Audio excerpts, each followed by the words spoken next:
What's up, Coastal Kids? Thanks for joining me again this evening for another edition of the review of the lesson. And so this week we learned about the captives coming home.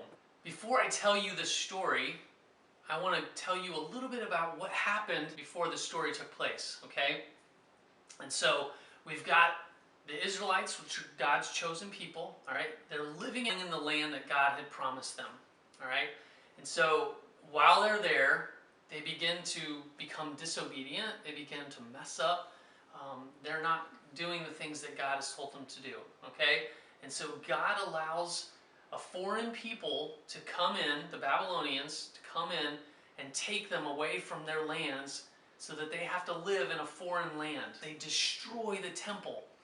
Imagine being taken away from your homeland and having to live in a foreign country, a place that you're not used to living in, and how scared they must have been to living under different rules, having to not have the freedom to do whatever they want to do. All right, so for 70 years they're living under Babylonian rule. Okay, so that's a long time. After 70 years, King Cyrus, God lays it upon his heart to let God's people return to their homelands. So he issues a decree to allow the release of God's people back to their homelands. And so at this point, they are allowed to return to Judah, okay, back to their homelands. And can you imagine how exciting it would have been for some of them to head back to their homelands and to see where they had grown up many years ago? And for some of those younger kids, they were coming into their homelands for the first time, and the only thing they knew about it was what their moms and dads and grandmas and grandpas had told them about it. Okay, so they come into the land, and the first thing they do is the priests build an altar.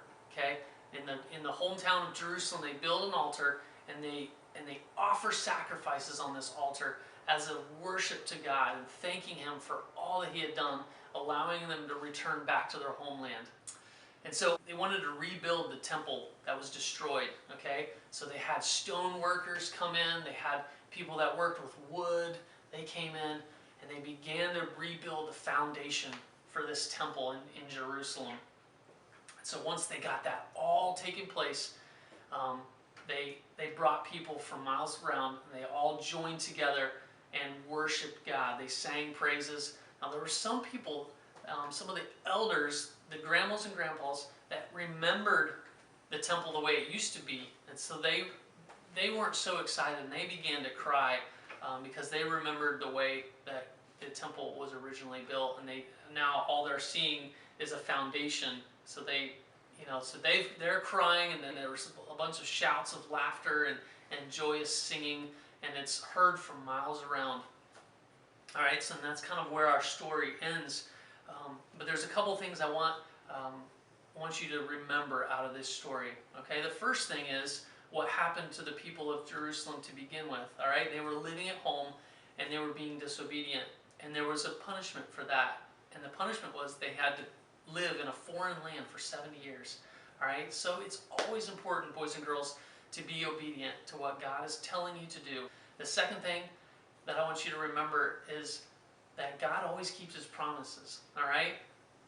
God told the prophet Jeremiah that the people were going to be exiled for 70 years, all right? And that's exactly what took place, all right? The people lived in a foreign land for 70 years, and then after those 70 years, God kept His promise and allowed them to return back to their homeland, okay? So God always keeps His promises. And then the last thing is that just God loves us, okay?